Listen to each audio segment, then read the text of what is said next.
Had to get that third part as quickly as possible. Bastard is the ultimate father and son trauma story where Jin's father wants to murder his crush Kyun. In the last video, there's a second killer on the loose, and now she has her eyes towards Kyun. So now Jin has to watch out for both the second killer and his own father. So how will this series conclude the second killer arc? Let's go ahead and find out. The story continues with Jin talking to Kyun when suddenly, the lights in the convenience store go out. Jin knows that it's only the store that lost power and says that it probably just needs the circuit breaker fixed. Kyun heads to the back to take care of it, while Jin just slumps around in the dark. As Jin accidentally tips over a trash can, he hears a crash coming from the back. He calls out to Kyun, but she doesn't respond. After a moment, he realizes that she's missing. Jin runs outside and sees that she's really gone. Now I know the video just started, but I just have to step in here and say that this was a really stupid move coming from Jin. He knows someone is after Jin, yet he just doesn't react at all when the store loses its power, or even when he lets Kyun just go off alone. Like, what? Even if this was supposed to be like a part of his plan, there are far too many risks for it to even make any sense. So even if this was a part of his plan is still pretty flawed. Jin calls Kyun's cell phone and he hears it ringing from inside a shed. As he approaches, a voice behind him says, "So you're the knight in shining armor." Suddenly, the coworker smashes the shed's window with her hammer, but Jin dodges. She lunges at him and knocks him out. When Jin wakes up, he's all tied up in an unfamiliar room with the coworker belittling him. He looks over and sees Kyun tied up and unconscious. Jin begins to panic, and the coworker quickly realizes that he's in love with Kyun. She walks over to Kyun and then strips her, mocking Jin even further. She explains that she loves to ruin the faces of other girls, and Kyun will be no different.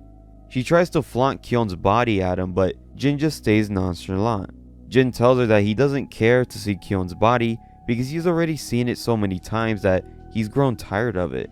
The coworker then asks if they've already done it. Jin boldly replies that it's been more times than he can count. The coworker is further baited when Jin smirks and says that before he dies, he wants to see something good, and then asks her to show herself to him. Confused but blushing, she asks if he's being serious. Jin then flirts even harder, asking if she's ever had sex with a man, and if not, why not with him? Meanwhile, he discreetly pulls out a shard of glass from the broken window earlier. Flustered, the coworker just storms off, deciding to shower and prepare herself for Jin. While she's gone, Jin quickly uses the shard to cut through his restraints. In the other room, the coworker gets ready but grows angrier the more she thinks about how Jin manipulated her. So, she decides to kill him after all. At the hospital, Manny is interrogated about his accident. He recalls the strange man who was smiling at him before the crash, and the police reveal that their car was tampered with to explode. Back at the warehouse, the coworker returns to find Jin still tied up. She mocks him, congratulating him on exploiting her insecurities, but announces that the deal is off. She turns her attention to Kyun, preparing to kill her.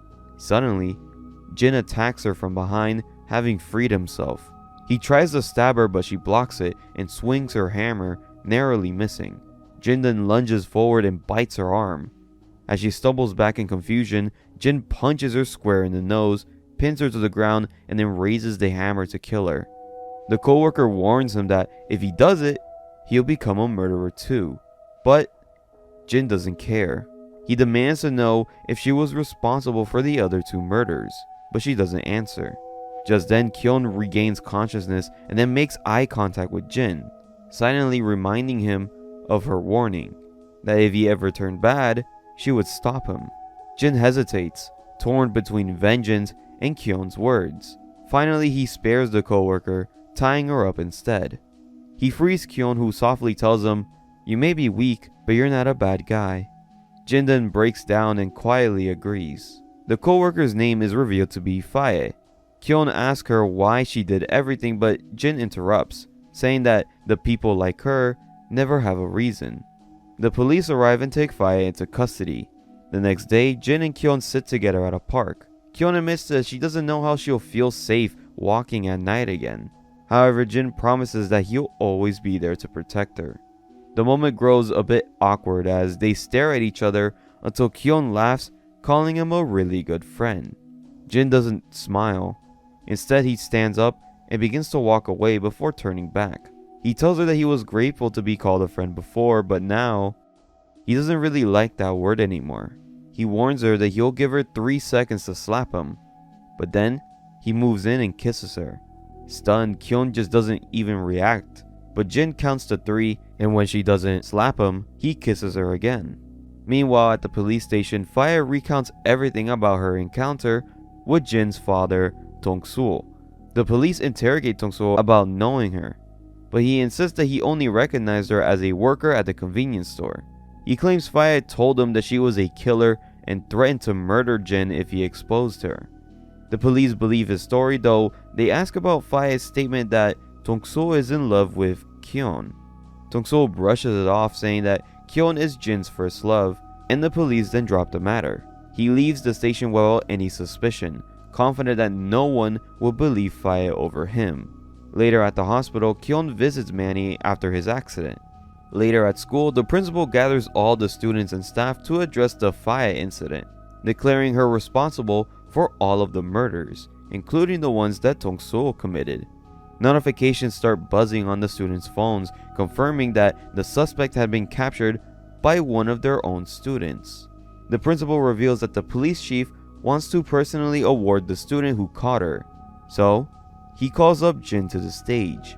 Shocked whispers fill the air as Jin walks onto the stage to accept the award. However, no one claps. Then, from the back, a faint sound of clapping echoes. It's Manny in his wheelchair applauding Jin. Kyun then joins him, and soon after, the entire school follows, filling the place with cheers. Later, when Jin and Manny are hanging out, a group of bullies approach them and start talking trash. One of the bullies punches Manny in the stomach, but Manny tells Jin not to intervene. Jin gives the bullies a death stare and says that they're nothing. The bully tries to hit Jin, but Manny grabs him by the ponytail and then punches him in the face. This sparks a huge fight between the groups, leaving both Manny and Jin beat up. Despite losing his parents and his legs, Manny is still just as strong, both physically and mentally, according to Jin. Still, Dong-sul's words just keep on echoing in Manny's head. He wants to believe Jin, but parts of him thinks that Dong-sul just makes better sense. So, Manny suggests Jin to collect evidence of Dong-sul's murders. But before we get to the next part, I just want to say that we now have a Discord server. So if you guys want to talk about your favorite series, get recommendations, and just connect with some like-minded fans of mine, then this is the server for you. We'll soon be hosting live community events like games, live reactions, and live readings only on the Discord server. So if you want to be involved in this, then why not scroll down and join our community. Also, we just opened up a Patreon, so if you guys want early access videos, uncensored videos, and just to support the channel in general, then why not go ahead and check out the Patreon. But back to the video. That night, Jin goes back to his old apartment complex and asks the front desk if his father is there. They say no, so he heads up to the apartment and tries to break into his dad's torture room. However, it's locked. Jin then goes into the apartment next door where the secret torture room actually is. The door has a code, so he tries every single possible birthday that he can think of, but none of them work. Out of frustration, Jin then grabs the hammer hidden in the bathroom and then he smashes at the hidden door over and over, but it still doesn't open. He slumps down and mutters that he really needs to get inside. He reaches over for his phone, thinking about calling 911, but then he realizes that he'd just get arrested too. He just gives up. He leaves the apartment, but he takes the hammer with him. The next day, Jin and Kyun go on a dinner date, but when it's time to pay, Jin's credit card is declined. It's been suspended. We then cut to Dong-sul in his office, smirking as he cancels Jin's card. He already figured out that Jin broke into his apartment. Dong-sul calls Jin to mock him, telling him that he's not even giving him a single penny anymore, and then taunting him about the hammer. Jin doesn't respond and he hangs up. Kyun ends up paying for the meal and the two just walk home together. When they arrive, Manny and a detective are waiting outside Kyun's house. They're surprised to see the two living together and they crack a few jokes. But Manny asks to talk to Kyun alone. He questions her about Jin's dad clearing her debts. However, Kyun is shocked. She didn't even know anything about that and then wondered why the debt collectors had suddenly just left her alone. Manny then asks where he can find the debt collectors. Manny and Kyun go visit the collectors, who confirm that Dong-sul personally paid off her debt and then asked them not to tell Kyun.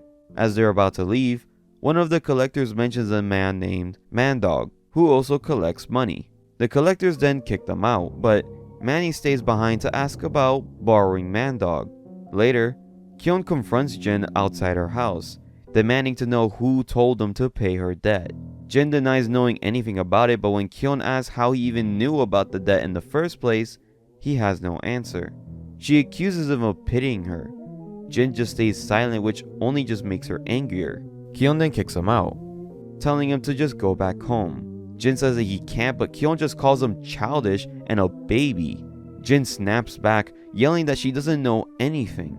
Kyun screams back that if he really liked her, he would actually open up about himself. Jin then storms off while Kyun stays behind, thinking about their memories together. As Jin wanders, trying to figure out how to protect her, Kyun suddenly runs up from behind them and hugs him. She cries, saying that she just wanted to know more about him, why he ran away from home, why he hates his dad. Jin then says that he'll finally tell her. He says that his dad likes her. Kyun doesn't believe it, but Jin shows her evidence on his phone, text from Dong-sul about her. He explains how his father tried to use him to lure her, and how he wanted her to dye her hair and install cameras to protect her. Jin admits that he still doesn't know how his dad knew about the debt, but after spending so much time with her, he started to genuinely like her. Though honestly, Jin could have just used the excuse that Dong-sul found out through her cell phone. It's already known by both Manny and Kyun from the convenience store security tape. So why doesn't he just use that excuse? I feel like they're just constantly not talking about the convenience store incident. I feel like that's a pretty big scene, honestly. Kyun then lets Jin sleep over, but she still has doubts. That night when Jin is sleeping, she calls Manny to confirm something. The next morning, Jin wakes up to find Kyun gone. Meanwhile, Dong-sul is in his apartment when suddenly the dorm alarm goes off. To his shock, it's Kyun. Dong-sul lets her in and then offers her some tea. She notices a ripped portrait on the wall and then sees him take his tea from a safe, though he does give a smooth excuse. They begin talking. Dong-sul acts like they've never met before, but Kyun brings up the hospital and the hair salon. She also mentions the debt, which shocks him. He blames Manny for telling her. She then mentions the money that he sent to Jin, and when he gets more flustered, she drops the real bomb. She reveals that Jin told her everything. He begins to freak out, but she's actually talking about him liking her. She firmly tells him that she likes Jin and that he should just find someone his own age. She stands to leave, but Dong-sul bitterly asks if she just dumped him. Kyun replies that she totally did and then walks out. Dong-sul just sits in silence, and then he bursts out laughing. He laughs harder and harder at the idea that Kyun actually likes Jin. Then he mutters to himself, "I wonder how long she'll be able to like him." We flash back to the previous night. Kyun had called Manny asking where Jin lived. After that, Manny told Man-dog to start following Dong-sul. Back in the present, Kyun leaves Dong-sul's apartment, while Man-dog follows him. Man-dog sneaks into the parking garage dressed as a delivery driver, trying to attach a transmitter to Dong-sul's car. But Dong-sul walks in and notices Man-dog's motorcycle helmet. Dong-sul then pulls out a knife and he searches around the car, but he doesn't find them. Still, Man-dog manages to plant the transmitter successfully, and then he updates Manny. Now, Manny knows that Jin has been telling the truth all along. Back at Kyun's house, Jin calls her. Kyun admits that she went to Dong-sul's place, and obviously, this causes Jin to freak out. However, Kyun insists that she fixed everything and then calls his father a nice, gentle man. Then, she kicks Jin out of her house. saying that he can finally go back to his place. Now, I'm not gonna lie, after everything that Kyun has done post Faye arc, she's really just starting to get on my nerves. She's not technically wrong, but it's just super frustrating to see her confronting Tongsul on her own and then kicking Jin out like this. It's just super annoying. Not only that, but also the whole fight that they had after the Manny and Kyun meeting up with the debt collectors like argument, just it made me honestly really annoyed at her, to be honest. Jin furiously just calls Tongsul and demands to know if he touched Kyun.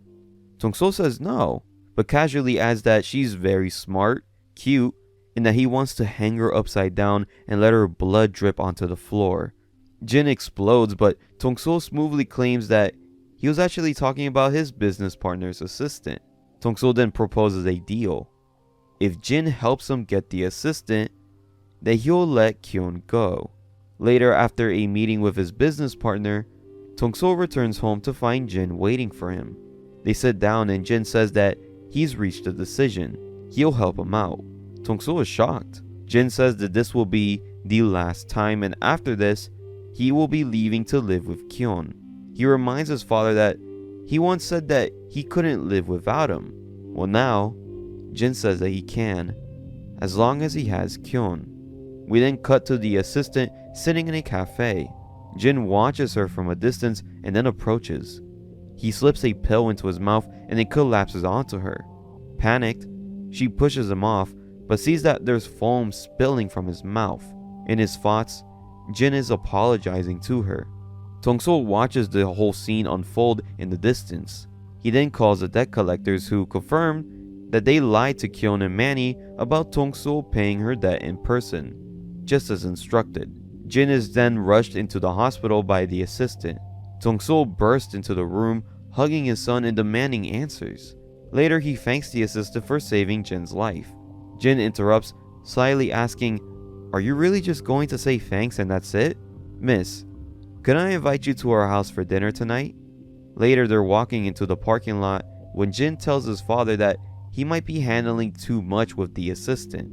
But Tongsul tells him that there's no need to worry. As the two get into the car, Mandog is seen watching them and reporting all of this to Manny. Manny then begins to freak out, rethinking the time on the roof of the hospital, realizing that Jin is an accomplice for his father's murders. That night, the three of them have dinner together, acting like a perfect happy family. Tongsul and the assistant then begin drinking together, sharing stories and flirting, with Jin helping to set the mood. She admits her boss doesn't even know that she's at their house, and they agree to keep it that way. Eventually, Tongsul just leaves to grab more beers, and the assistant, now drunk and drowsy, knocks out in front of Jin.